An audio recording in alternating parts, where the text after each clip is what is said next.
AP Língua Portuguesa, oitavo ano, primeiro bimestre de 2020. Leia o texto e responda a questão 1. WhatsApp e a carência de informações. O popular WhatsApp é usado para quase tudo. Infelizmente, ainda há muito para espalhar as famosas fake news. Por João Paulo Borges. Sabe o seu João, a Dona Maria, o Pedrinho e a Júlia, que moram em algum município brasileiro?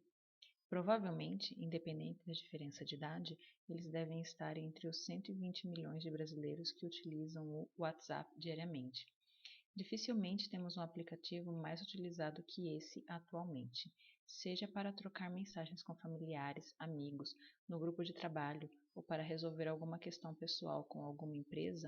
Embora poucas ainda utilizem o aplicativo para essa finalidade, o popular WhatsApp é usado para quase tudo. Já que a ferramenta está incorporada na rotina de milhões pelo Brasil, por que não a usar para propagar informações oficiais, institucionais e jornalísticas?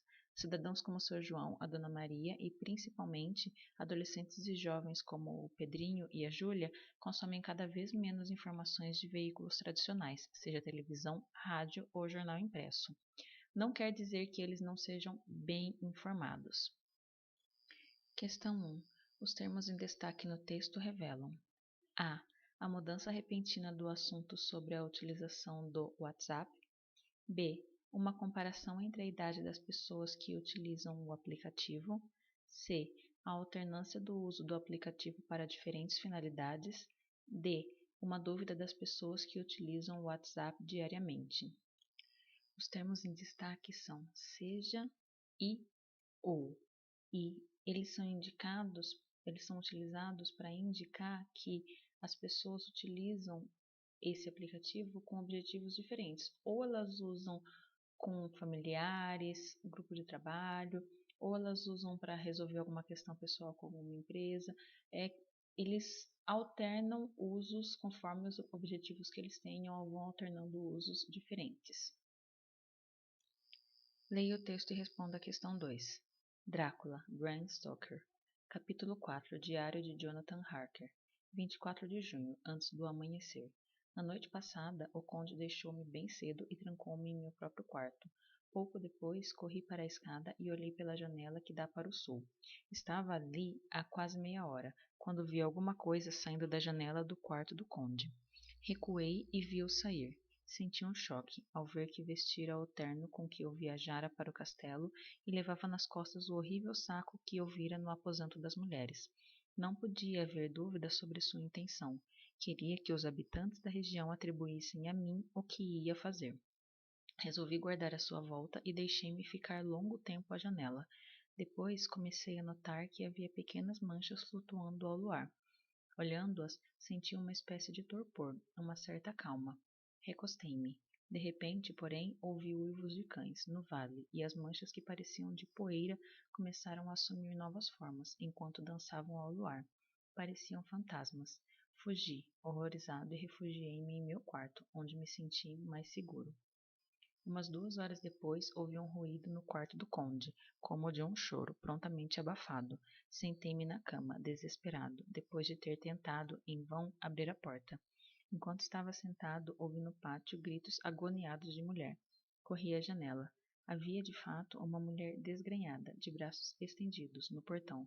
Ao me ver na janela, gritou-me, ameaçadora: Monstro, dê-me meu filho! E, caindo de joelhos, repetiu as mesmas palavras, de um modo que me cortou o coração. Do alto, provavelmente da torre, veio a voz do conde, num sussurro duro, metálico. Seu apelo pareceu ser atendido até muito longe pelo uivo dos lobos. Não se passaram muitos minutos e uma matilha deles apareceu e se lançou sobre a pobre mulher, que foi devorada em poucos instantes. Que farei? Como escapar dessa tortura? Questão 2. Há uma marca de dúvida em A. Havia de fato uma mulher desgrenhada, de braços estendidos, no portão. B. Do alto, provavelmente da torre, veio a voz do conde, num sussurro. C. Ouvi um ruído no quarto do conde, como o de um choro, prontamente abafado. D. Fugi, horrorizado, e refugiei-me em meu quarto, onde me senti mais seguro. Observem aqui palavras como de fato, provavelmente, prontamente, e pensem em qual das alternativas vocês encontram uma palavra que indica dúvida. Dessas 4 alternativas, em qual delas eu tenho um sentido de dúvida que ele não tem assim muita certeza? Em qual trecho? Leia a tirinha e responda à questão 3. Você ganhou 22 quilos desde sua última visita. Alguma coisa mudou na sua vida recentemente? Não, minha tripulação e eu capturamos um carregamento de doces, biscoitos, bolos e tortas. Mas, fora isso, as coisas estão perfeitamente normais. Questão 3. H ganhou 22 quilos por quê?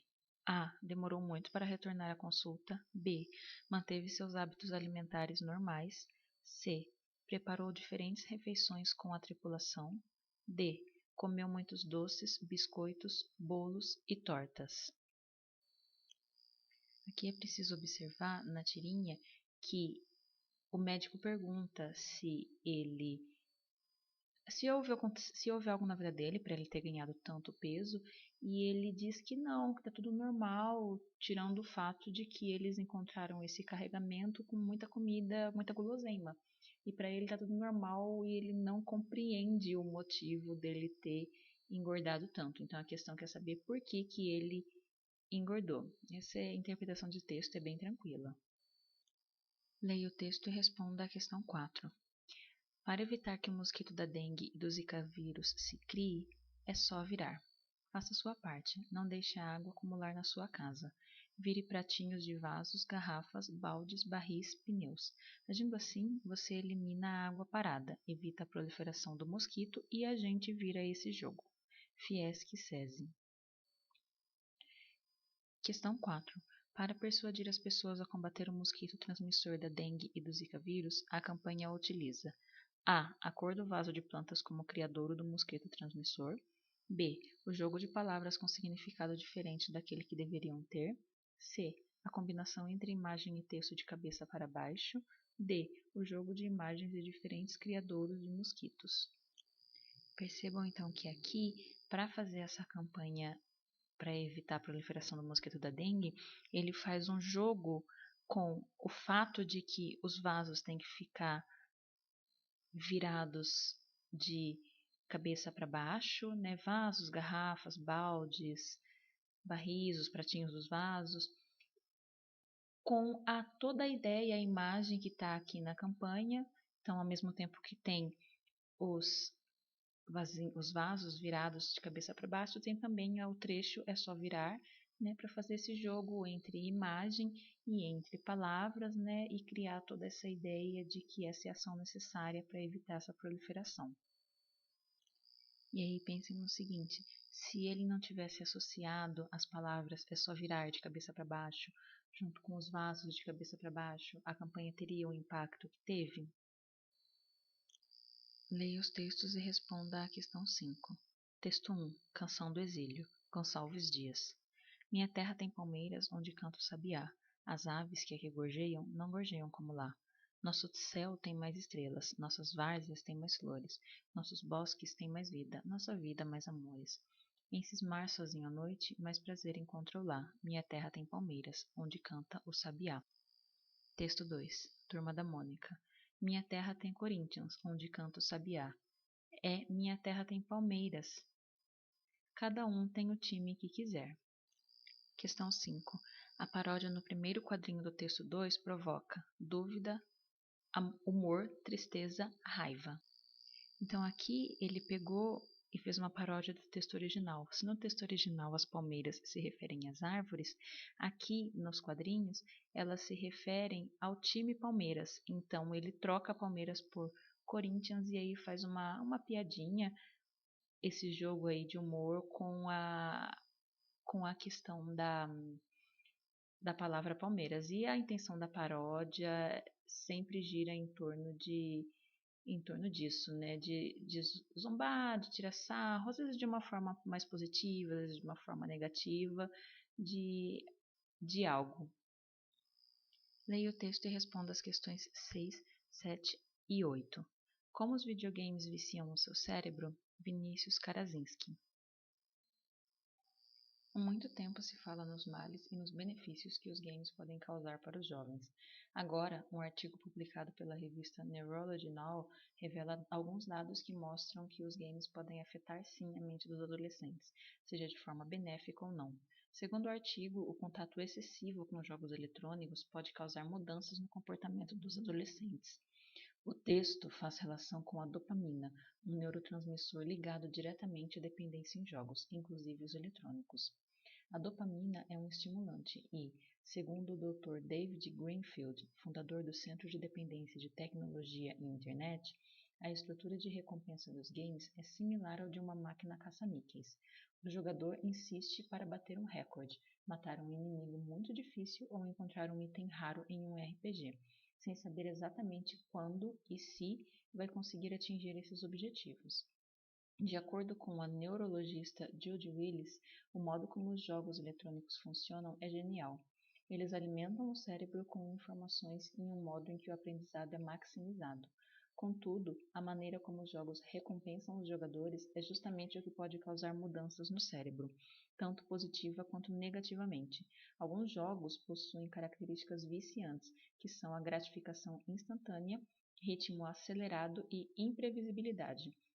Tudo que caracteriza uma dependência está presente nos jogos eletrônicos. O melhor mesmo é o equilíbrio. O videogame é uma ótima ferramenta de aprendizado que pode estimular certas áreas no cérebro. Um exemplo disso são alguns games de estratégia em que os jogadores são obrigados a tomar decisões de curto, médio e longo prazo, tudo ao mesmo tempo. Isso estimula o cérebro a ter mais facilidade na tomada de decisões e na realização de múltiplas tarefas ao mesmo tempo. Claro que esse tipo de estímulo precisa de equilíbrio. Estimular apenas esse tipo de atividade pode fazer com que os jovens tenham dificuldade em se concentrar em apenas uma coisa, como estudos ou leitura, por exemplo. Questão 6. Em relação aos benefícios dos jogos eletrônicos, o autor utiliza o argumento de que a.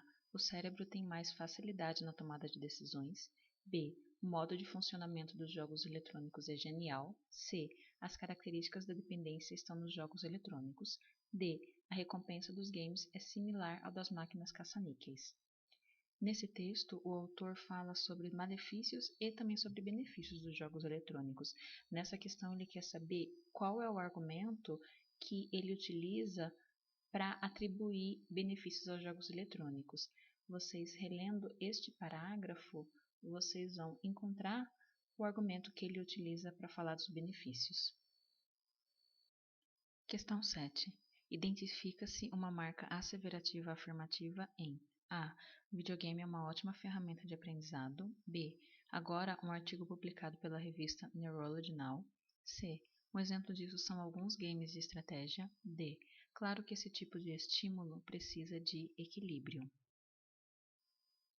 Aqui é preciso encontrar qual alternativa conta com marcas que dão afirmação, que dão certeza, que reforçam uma ideia. Em qual das 4 alternativas existe uma palavra que deixa claro que aquilo não tem sombra de dúvida, que dá certeza sobre aquilo? Uma marca, uma palavra que afirma, que reforça. Questão 8. Segundo a neurologista Judy Willis, a dopamina é um neurotransmissor estimulante ligado à dependência. B. Há presente nos jogos eletrônicos tudo o que caracteriza a dependência. C. O contato excessivo com jogos pode causar mudanças nos jovens. D. Há estímulos que precisam de equilíbrio para trazer benefícios. Para responder esse trecho, é preciso localizar a fala da neurologista, que está aqui neste parágrafo. A fala dela não está transcrita entre aspas, mas o autor reproduz, com as palavras dele, em discurso indireto, a fala dela. Então ele diz, de acordo com a neurologista Judy Willis, e aí ele vai expressando a ideia dela. Então, relendo esse parágrafo, vocês conseguem responder esta questão. Leia o texto e responda à questão 9. Você nunca será livre se escolher usar drogas. Acesse cidadania.gov.br, drogas diga não, ou ligue 121 e saiba mais. Questão 9. As palavras livre e escolher foram usadas para causar uma sensação de que A. Liberdade leva às drogas. B. Vida não dá opção de escolhas. C. Escolha por drogas não te deixará livre. D. Opção de liberdade pode ser prejudicial. Essa é bem simples, pessoal. A única coisa que é preciso fazer aqui é interpretar o trecho. Você nunca será livre se escolher usar drogas para chegar à resposta. Leia o texto e responda as questões 10 e 11. Vidas secas, Graciliano Ramos. O pirralho não se mexeu e Fabiano desejou matá-lo. Tinha o coração grosso, queria responsabilizar alguém pela sua desgraça. A seca parecia-lhe como um fato necessário, e a obstinação da criança irritava-o. Certamente esse obstáculo miúdo não era culpado, mas dificultava a marcha, e o vaqueiro precisava chegar, não sabia onde. Tinham deixado os caminhos, cheios de espinho e seixos. Fazia horas que pisavam à margem do rio, a lama seca e rachada que escaldava os pés. Pelo espírito atribulado do sertanejo passou a ideia de abandonar o filho naquele descampado. Pensou nos urubus, nas ossadas, coçou a barba ruiva e suja, e resoluto, examinou os arredores. Sinhá Vitória estirou o beiço indicando vagamente uma direção e afirmou com alguns sons guturais que estavam perto. Fabiano meteu a faca na bainha, guardou-a no cinturão, acocorou-se, pegou no pulso do menino, que se encolhia, os joelhos encostados no estômago, frio como um defunto. Aí a cólera desapareceu e Fabiano teve pena. Impossível abandonar o anjinho aos bichos do mato. Entregou a espingarda a Sinhá Vitória, pôs o filho no cangote, levantou-se, agarrou os bracinhos que lhe caíam sobre o peito, moles, finos como cambitos. Sinhá Vitória aprovou esse arranjo, lançou de novo a interjeição gutural, designou os juazeiros invisíveis. Questão 10. O trecho em destaque no texto pode ser considerado como discurso indireto livre que foi utilizado para a. Reforçar que o menino deveria ser abandonado à própria sorte. B. Mostrar assim a Vitória que Fabiano tem um coração muito duro. C. Descrever o caminho exposto pela mulher aos juazeiros invisíveis. D. Representar o que Fabiano pensou frente à situação do filho. Para responder essa questão, é importante lembrar a diferença entre discurso direto, discurso indireto e discurso indireto livre. O discurso direto é aquele em que a fala de um personagem aparece seguida de dois pontos, depois de dois pontos, travessão, ou então no lugar da travessão as aspas. O discurso indireto é aquele que não tem essas marcas, não tem aspas, não tem travessão, não tem dois pontos. Ele aparece meio que misturado à voz do narrador, mas ainda com outras palavras que evidenciam isso, como por exemplo a palavra que. Então, por exemplo, se eu disser João disse, dois pontos, vá pegar a bola, é discurso direto, tem dois pontos, tem travessão. Agora, se eu disser João disse que era para pegar a bola, é discurso indireto, não tem dois pontos, não tem travessão, mas tem essa palavra que, indicando que depois vai vir a transcrição da fala do personagem, a indicação da fala do personagem. Agora, o discurso indireto livre, ele mistura, de certa forma, a palavra do personagem com a voz do narrador, sem marca de dois pontos, nem de parágrafo, nem de travessão, nem de aspas, e nem dessa palavra que. Então, a gente percebe que tem a voz do narrador falando e depois o pensamento do personagem ou a fala do personagem. E aí, nesse trecho indicado, que está em destaque, impossível abandonar um anjinho aos bichos do mato, a gente tem um trecho de discurso indireto livre, em que está misturando, né, a voz do narrador, a narração em si, com o que o Fabiano está sentindo, está pensando. Questão 11. A ideia de abandonar o filho naquele descampado, pensou nos urubus, nas ossadas, coçou a barba ruiva e suja, irresoluto. A ação de pensar refere-se a Fabiano, B. aos urubus, C. ao filho, D. à Vitória. Para responder essa questão, é preciso pensar em quem essa narrativa está focando. Ela está focando em um dos personagens da família. Quem é essa pessoa em quem ela está focando? Essa pessoa que tem barba ruiva, suja, em quem ela está focando? É nessa pessoa em que ela está focando que essa ação de pensar, esse pensamento se refere. Leia o texto e responda à questão 12. O Alto da Compadecida, Ariano Suassuna. Manuel. E agora nós, João Grilo, por que sugeriu um negócio para os outros e ficou de fora? João Grilo. Porque, modéstia à parte, acho que meu caso é de salvação direta. Encourado. Era o que faltava. E a história que estava preparada para a mulher do padeiro? Manuel. É, João, aquilo foi grave. João Grilo. O senhor vai dar uma satisfação a esse sujeito, me desgraçando para o resto da vida? Valha-me Nossa Senhora, Mãe de Deus, de Nazaré, já fui menino, fui homem. A compadecida, sorrindo. Ser mulher, João, já sei. Vou ver o que posso fazer. A Manuel. Lembre-se de que João estava se preparando para morrer quando o padre o interrompeu, encorado. É, e apesar de todo o aperreio, ele ainda chamou o padre de cachorro bento. A compadecida. João foi um pobre como nós, meu filho. Teve de suportar as maiores dificuldades, numa terra seca e pobre como a nossa. Não o condene, deixe João ir para o purgatório. João Grilo. Para o purgatório? Não, não faça isso assim não, chamando a compadecida à parte. Não repare ao dizer isso, mas é que o diabo é muito negociante e com esse povo a gente pede o mais para impressionar. A senhora pede o céu, porque aí o acordo fica mais fácil a respeito do purgatório. A compadecida. Isso dá certo lá no sertão, João. Aqui se passa tudo de outro jeito. Que é isso? Não confia mais na sua advogada? João Grilo. Confio, Nossa Senhora, mas esse camarada enrolou no número 2, a compadecida. Deixe comigo, a Manuel. Peço-lhe então, muito simplesmente, que não condene João. Manuel.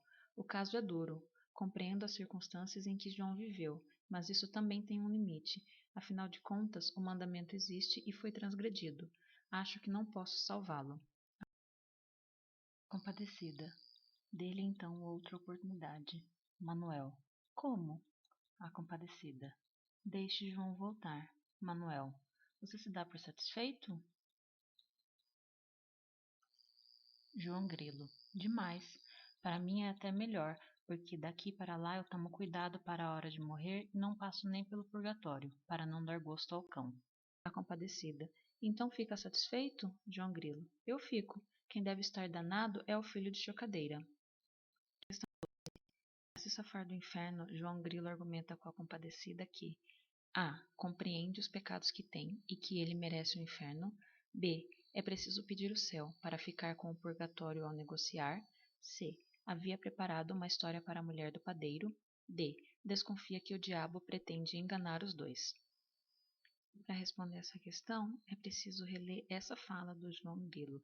É nesse trecho em que ele argumenta com a compadecida para poder se livrar do inferno. Então, relendo com atenção, é só uma questão de interpretação, vocês encontram a resposta. Leia o texto e responda as questões 13 e 14. O Rei Leão, da Disney, dirigido por Jon Favreau, viaja para a savana africana onde nasceu um futuro rei. O rei Mufasa e leva a vida real. Mas nem todos no reino comemoram a chegada do novo filhote. Scar, irmão de Mufasa e ex-herdeiro ao trono, tem seus próprios planos. A batalha pela Pedra do Rei envolve traição, tragédia e drama, e acaba resultando no exílio de Simba. Com a ajuda de uma curiosa dupla de novos amigos, Simba terá que aprender a crescer e descobrir como recuperar o que é dele por direito. Questão 13. Há uma ideia de oposição no seguinte trecho do texto. A. Viaja para a savana africana onde nasceu um futuro rei. B. A batalha pela Pedra do Rei envolve traição, tragédia. C. Mas nem todos no reino comemoram a chegada. D. E descobrir como recuperar o que é dele por direito. Ele quer saber aqui em qual alternativa tem duas ideias, tem ideias que se opõem. Tem uma palavra que mostra oposição de ideias, oposição a uma ideia anterior. Na realidade, na alternativa em si, não há oposição à ideia anterior, porque o trecho está cortado, mas se vocês localizarem a alternativa correta dentro do texto, vocês vão ver que tem oposição a uma ideia que veio antes. Então, vocês precisam encontrar qual alternativa que tem uma palavra que vai indicar oposição. Eu vou dar um exemplo de uma palavra que indica oposição, e aí vocês podem encontrar nessas alternativas uma outra palavra que também indique oposição, e vocês vão encontrar daí a correta. Por exemplo, a palavra porém indica oposição. Eu gosto de nadar, porém está fazendo frio e não posso ir. Então, a palavra porém indica uma oposição entre a ideia de nadar, de gostar de nadar, mas não poder porque está fazendo frio. Questão 14. A finalidade dessa sinopse de filme é a. Expor a difícil vida dos caçadores. B. Sintetizar a história do pequeno leão. C. Descrever os animais da savana africana. D. Informar os leitores sobre os perigos da selva.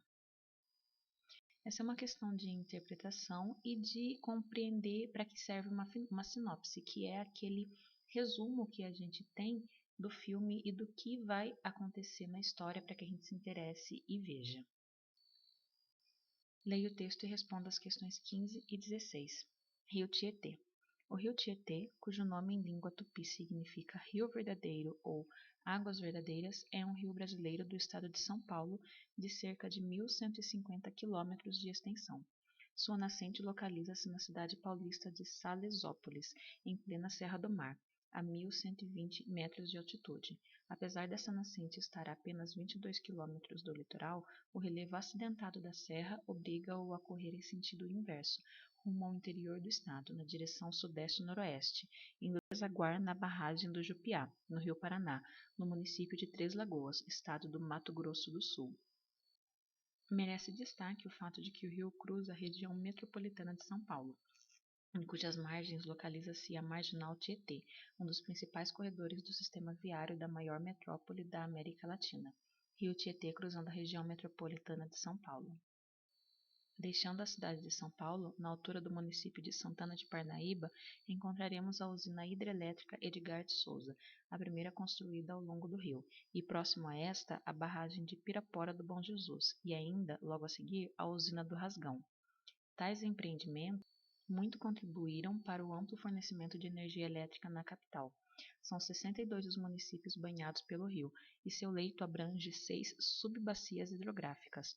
O rio é navegável no trecho do remanso da barragem de Jupiá, em cerca de 40 quilômetros, e no trecho entre a barragem de Nova Avanhandava e do remanso de Barra Bonita, formando uma área de cerca de 443 quilômetros já em utilização. Questão 15. O assunto principal do texto é: A. Um breve histórico do rio Tietê. B. A poluição recebida pelos rios. C. A produção de energia elétrica. D. O encontro de rios em São Paulo. Aqui é saber qual é o principal ponto que o texto aborda. Observem que nas questões vocês vão encontrar aspectos que são mencionados no texto, mas vocês precisam encontrar não apenas um aspecto que é mencionado, que está no texto, mas sim aquele que é o principal foco e objetivo do texto. Questão 16. No período, tais empreendimentos muito contribuíram para o amplo fornecimento de energia elétrica na capital. A expressão em destaque indica: A. A qualidade da energia elétrica distribuída na cidade. B. O lugar onde tais empreendimentos se constituíram. C. A ação realizada pelos empreendimentos de energia. D. O corte no fornecimento de energia elétrica na cidade. Houve uma falha aqui na elaboração da prova e não aparece grifado o trecho, mas o trecho grifado é esse aqui, o trecho em destaque, na capital. E aí ele quer saber o que essa expressão em destaque indica. Na capital indica a qualidade de energia elétrica, indica um lugar, indica uma ação, indica o corte de energia. Pensem nisso. E assim nós encerramos a leitura comentada